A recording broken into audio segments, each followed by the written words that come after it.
मनसेचा मोर्चा किंवा परवाचा मोर्चा जर झालाच नाही तर परवानगी कशी काय? मुद्दा असा आहे की परवाचा वरळी डोबचा कार्यक्रम हा देखील मराठी माणसाचा म्हणून त्या ठिकाणी आयोजित केला झालेला आहे आणि आता जे आपण मला प्रश्न विचारला त्याची माहिती मी घेऊन बोलेन, कारण मला अजून कधी मोर्चा आहे कुठचा मोर्चा आहे माहीत नाही. परंतु लोकशाहीच्या माध्यमातून जे जे आंदोलन होतं त्याला परवानगी देण्याची जबाबदारी शासनाची असते, प्रशासनाची असते आणि ते आम्ही करत असतो.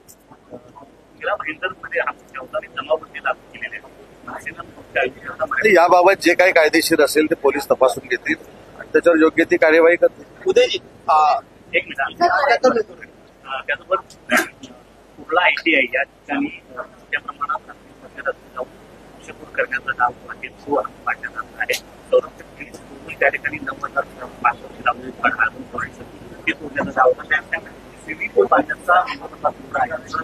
प्रयत्न आहे अशा प्रकारचा आरोप या संदर्भामध्ये कोणी आरोप केला याच्यापेक्षा त्याची वस्तुस्थिती तपासून बघू. महानगरपालिकेच्या आयुक्तांना तशा सूचना देऊ की याबाबत काय नक्की झालं याचा अहवाल आम्हाला मिळाला पाहिजे आणि त्याच्यामध्ये जाणीवपूर्वक जर कोणी हे केलं असेल आणि ते जर निष्पन्न झालं तर त्याच्यावर कडक कारवाई करू. या प्रकरणी दोघांना ताब्यात घेतलेला आहे,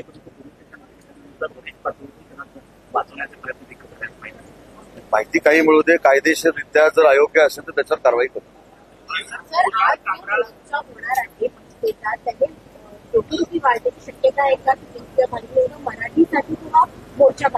मी काल सभागृहामध्ये मराठी भाषेच्या संदर्भातली सगळी वस्तुस्थिती महाराष्ट्राच्या जनतेसमोर ठेवलेली आहे.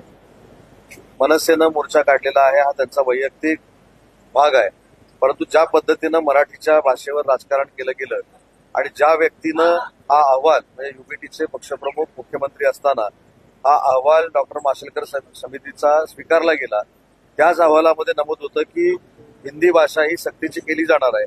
त्याच्यानंतर ट्विट देखील मुख्यमंत्र्यांचं झालेलं होतं, पण अचानक मनसेनं मराठीचा मुद्दा काढल्यामुळे त्यांनी या सगळ्या गोष्टीला युटर्न दिला आणि आपणच मराठी माणसाचे तारणहार आहोत अशा पद्धतीची भूमिका घेण्याचा प्रयत्न केला आणि मनसेवर कुडघोरी करण्याचा प्रयत्न केला. होती ना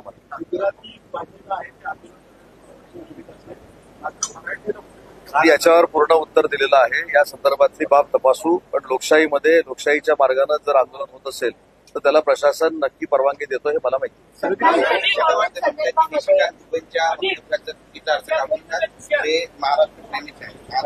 निशिकांत दुबेंनी जे वक्तव्य केलेलं आहे त्याच्याशी कोणीही सहमत नाही.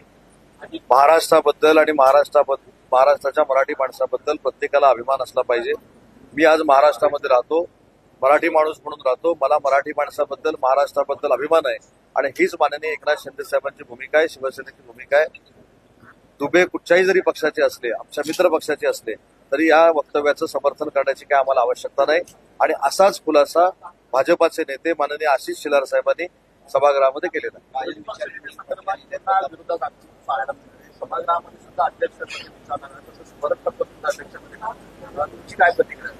ते अध्यक्षांना स्मरणपत्र देतील न देतील, ते आंदोलन करतील न करतील, परंतु विरोधी पक्षनेता करायचा की नाही ही विधानसभेच्या अध्यक्षांच्या अखत्यारीतली बाब आहे. त्याच्यावर योग्य तो निर्णय विधानसभेचे अध्यक्ष घेतात.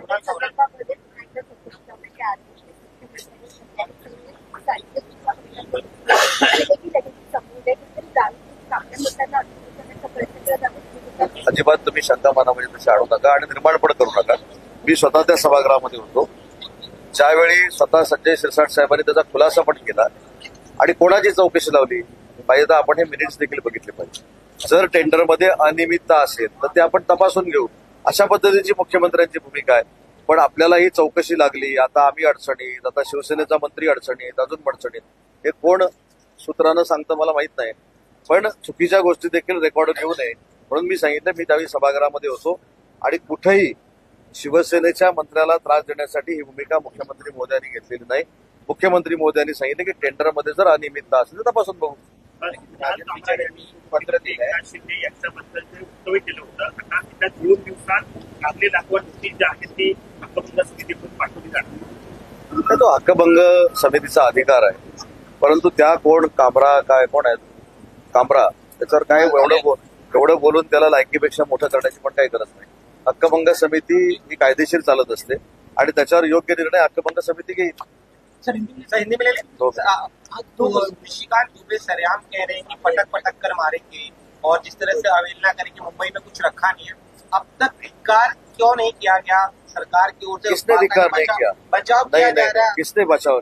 मेरी आपसे एक विनती है, जो हाउस में होता है वो भी आप लोगों ने, मेरी रिक्वेस्ट है आपको, वो दिखाना चाहिए।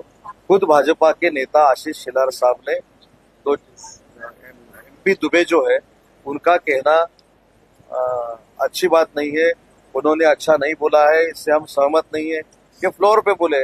और शिवसेना हमारी जो है एकनाथ शिंदे साहब के नेतृत्व में चलती है, वो भी सहमत नहीं है। हम मराठी है, महाराष्ट्रियन है, महाराष्ट्र में हम रहते हैं, उसका हमको अभिमान है। हमारा अवमान करने की जिम्मेदारी क्या दुबे साहब के ऊपर नहीं दी है, तो हम तो उनसे सहमत नहीं है और भाजपा भी सहमत नहीं। जिस प्रकार से मनसे और शिवसेना जो है महाराष्ट्र का मुद्दा उठाए थे, वहीं अब वीडियो एक सामने थे जहाँ पे मनसे के नेता जो एक महिला के साथ अत्याचार करते, मतलब गाली गलौज करते।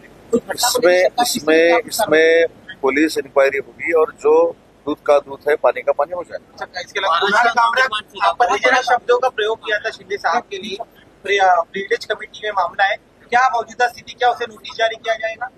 नहीं, वो हकभंग जो समिति रहती है उसकी ये जिम्मेदारी है, वो विधिमंडल के जो कायदा कानून है उसके ऊपर आधार पर चलती है और उनके कामकाज में हस्तक्षेप करने का हमको अधिकार नहीं है। जो उसने कुछ किया है उसको अगर नोटिस जाती है तो उनका मामला है, और कामरा जो कोई है तो उसको भी उसके अवकाश से ज्यादा बड़ा करना अच्छी बात है। सर, महाराष्ट्रामध्ये प्रिया चव्हाण यांना आत्महत्येस प्रवृत्त केल्याप्रमाणे माजी नगराध्यक्ष प्रणाली यांना त्यांच्या मुलांना अटक करा, नाहीतर आम्ही आंदोलन करू असं वैभव नाईक यांनी इशारा दिला आहे। मला या प्रकरणाची माहिती नाही आहे, परंतु असं प्रकरण जर घडलं असेल त्याच्यामध्ये जर कोण असेल तर पोलीस शोधून काढतील। त्याच्यामुळे कोणालाही पाठीशी घालण्याचा प्रश्न येत नाही। मी देखील सिंधुदुर्ग जिल्ह्याचा पालकमंत्री होतो, आज देखील मी पक्ष म्हणून सिंधुदुर्ग जिल्ह्याचा संपर्क मंत्री आहे, मी देखील माहिती घेईन, परंतु कुठच्याही परिस्थितीमध्ये गुन्हेगार जे कोण असतील त्यांना पाठीशी घालू नये अशा स्पष्ट सूचना या आमच्या सगळ्यांकडनं शासनामार्फत पोलीस अधीक्षकांना दिल्या जातात। सर, महाराष्ट्र में सर मीराज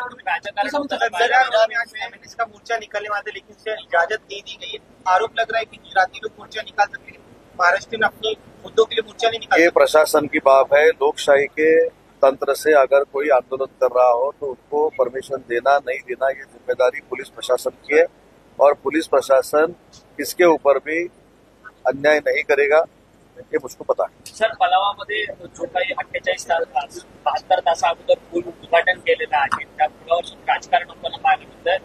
मनसेचे माजी आमदार राजू पाटील त्या पुलावरती गेले, पुलाचं बांधकाम झालेलं आहे, त्यासोबतच त्या पुलावरून संपूर्ण रेती खडी बाहेर जाताना पाहायला मिळते।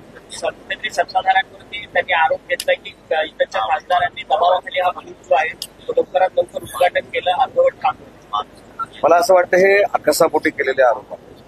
माननीय खासदार डॉक्टर श्रीकांत शिंदे यांनी स्वतःचं कर्तृत्व आणि स्वतःचा अहवाकार हा नुसत्या मतदारसंघापुरता मर्यादित ठेवला नाही, तर जगभरामध्ये त्यांनी नरेंद्र मोदी साहेबांच्या नेतृत्वाखाली दाखवलेला आहे। आणि एखादा लोकप्रतिनिधी अतिशय चांगल्या पद्धतीनं काम करत असताना त्यांना नाहक बदनाम करणं ही आता प्रथा परंपरा पडलेली आहे। डॉक्टर श्रीकांत शिंदे अतिशय चांगल्या पद्धतीनं लोकांमध्ये समरस होऊन काम करतायत, त्यांची नाळ त्यांच्या मतदारसंघातल्या लोकांशी जुळलेली आहे, त्याच्यामुळे त्यांच्याकडनं कुठेही वावगं होईल असं होणार नाही।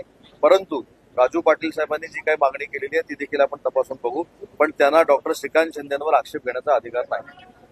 Thank you so much.